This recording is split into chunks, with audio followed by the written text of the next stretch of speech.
I feel like now I can actually wear it and just be confident about wearing it because I actually know what each of these parts is. Hello friends and welcome back. So today we're doing a April reading wrap up.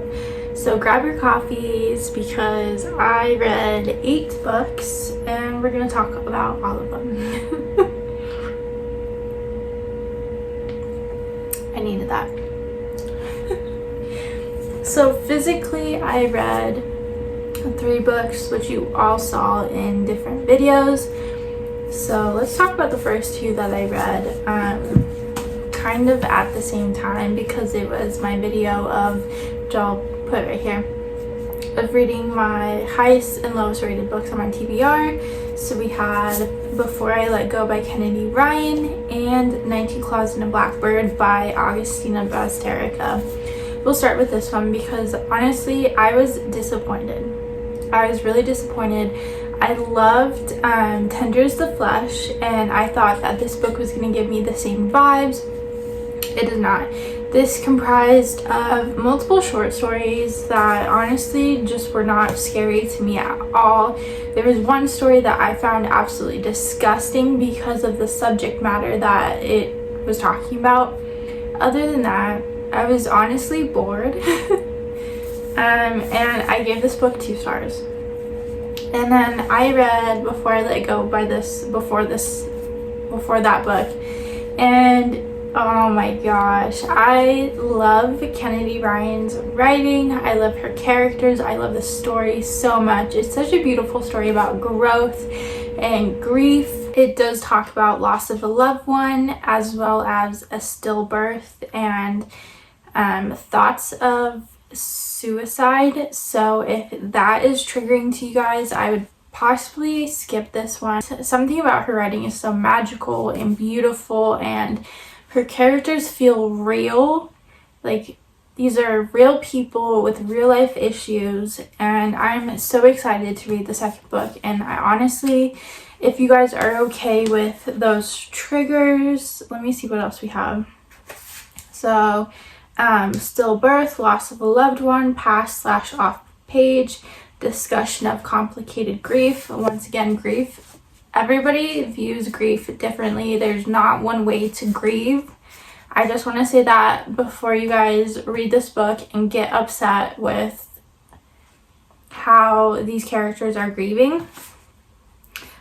Depression and passive suicidal ideation, no attempt. Kennedy Ryan did have counselors and therapists kind of read over this to make sure that she handled everything appropriately and just with as much respect as an author can who may or may not have gone through this. So 5 stars, highly recommend. If you guys want a more in-depth view, once again, the video will be linked above. Shout out to the female friendships in this book because honestly, that, like, a group of close-knit friends, like what they have in this book is just so magical, so beautiful. And yeah, I wish everybody would read this book because I highly recommend. After those 2, I read Bride by Ali Hazelwood, which was my first Ali Hazelwood book and definitely will not be my last. I absolutely love this book. I know her other books are more not paranormal romance based, so we'll see if I like those. But I mean, I read this book. I loved her writing. I love these characters so much. I love ℧. ℧ is such a book boyfriend. He's so protective. I just love everything about this world, and I would honestly love if she made this into a series because there's so much that I want to see more of. And I liked all the differences between the vampires in this book besides all the normal vampires that we have known for years. And once again, if you want a more in-depth review, I will click right here for the video where I read Bride. Highly recommend if you guys want a nice what's it called, paranormal romance. Oh, this is honestly a perfect introduction to, what's the werewolf thing, the ℚ𝕚𝕚verse. I don't know if this is technically a part of the ℚ𝕚𝕚verse, but I'm gonna say it technically is because it has a werewolf and they do nodding. But I think this is a perfect introduction to it. I mean, they only talked about it, I think, once or twice, quite honestly, and it wasn't that bad. So if you want to start with this book and see if werewolf romances or the ℚ𝕚𝕚verse is even something that you are interested in, I think this is perfect as well. Highly recommend, 5 stars as well. This month was such a good reading month. I had multiple 5 stars, which I was so excited about. So let's talk about the one book that I read on Audible, which is also in a video that you guys saw. It was Pucking Around. I still stand by not wanting to continue the series unless you guys have read the series and you can somehow convince me otherwise, but honestly, I am not interested in continuing that series at all. I think like the big part of it was the male narrators, but once again, I am not gonna read a 100+ chapter book. Like, my attention span could never. And as like a slow reader already, just thinking about reading like 100+ chapter book is just not something that I'm interested in at all. So unless you guys can convince me otherwise, I will not be continuing. And I did give it 3 stars. I think, like I said in the video, I think it's most realistically a 2.75. But I did not love it. I did not hate it. It was in between, and I think a lot of it does have to do with the male narrators. The rest of the books I read on my Kindle. So I read Heart Match. And that book is about Olivia, who is a lingerie designer. She recently got out of a toxic relationship, and this French man named Lucas, he ends up moving into the penthouse of her building. And so they kind of start talking, and Lucas is keeping some secrets about himself. So there is a secret identity aspect to this story, and yeah. So, Olivia obviously has put off dating men and getting into a serious relationship because of her past toxic relationship. I did think it was very interesting to read about a lingerie designer because honestly, I cannot think of one book that has had or has ever had a main character as a lingerie designer. Personally, I did like the female main character. I just could not connect with the writing or the male main character, so I did end up giving this book 2 stars. If it still sounds interesting, I would still recommend you guys to check it out because everybody connects with writing differently. Just for some reason, I just could not connect with it at all. I then read Crave, which was super fun. Honestly, it was a very short novella type book.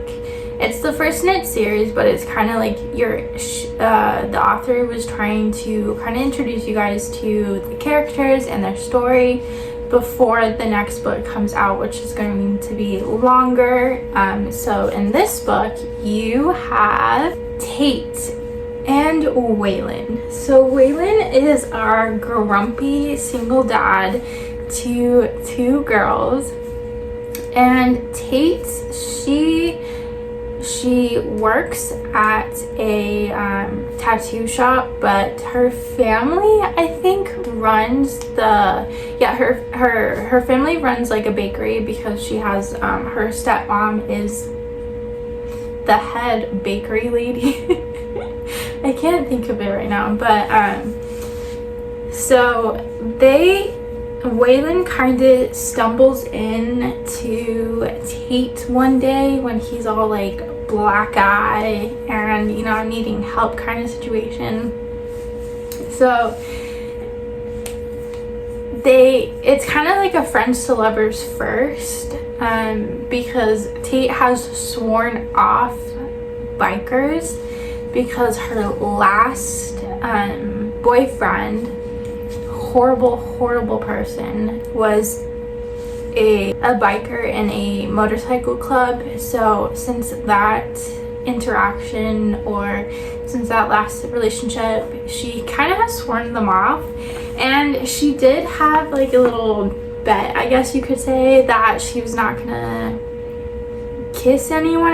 I think she set a bet with her best friend about something along the lines of like not kissing, and she kind of broke that.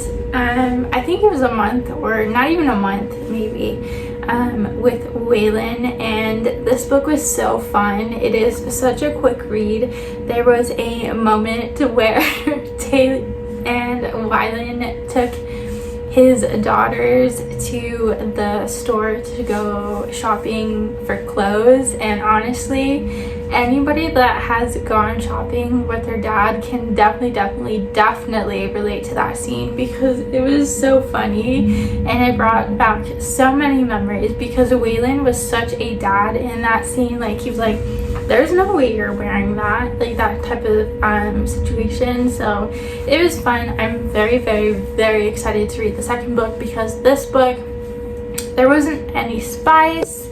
I think there was only like one kiss, quite honestly, but like I said, it was kind of warming you guys up to their story and getting to know the characters. And then the next book, I'm hoping, I think she did say, is going to be showing their relationship blossom, and I'm very excited to see that. The last two books I read on my Kindle were both 5 stars, and I think at first we're going to talk about For the Plot. So I've been meaning to read this book for the longest time, because I saw this author showed up on my Bookstagram kind of as, what are they called? I think it was like a sponsor type post, but For the Plot is her debut, which does not read as a debut whatsoever, and it was so fun. If you like open door spice, she is your gal. I have interacted with her plenty of times since recommending her book. She's the absolute sweetest. And so For the Plot is about Cam and Joey. So Joey is our female main character. Yeah, it's her nickname, I believe. I think. I could be totally wrong. But Joey is our female main character, and this book is basically set in Greece. So Joey is wanting to fulfill her late father's dream of going to Greece, and then Cameron is kind of just wanting to be done with his family and his dad's expectations in general, because his dad kind of wants him to take over the family business. That is just not Cameron's lifelong dream. So they kind of both end up going to Greece, and something happens with both of the people that they brought, and they end up going to this bed and breakfast that just happened to have only one room available and one bed available. So that kind of blossoms their relationship, and Cameron is such a sweet man. I honestly love both of the characters. The spice was spicy, and the spice was amazing. It was beautiful spice, but there was a lot of consent in the spice, and just female empowerment in the spice as well.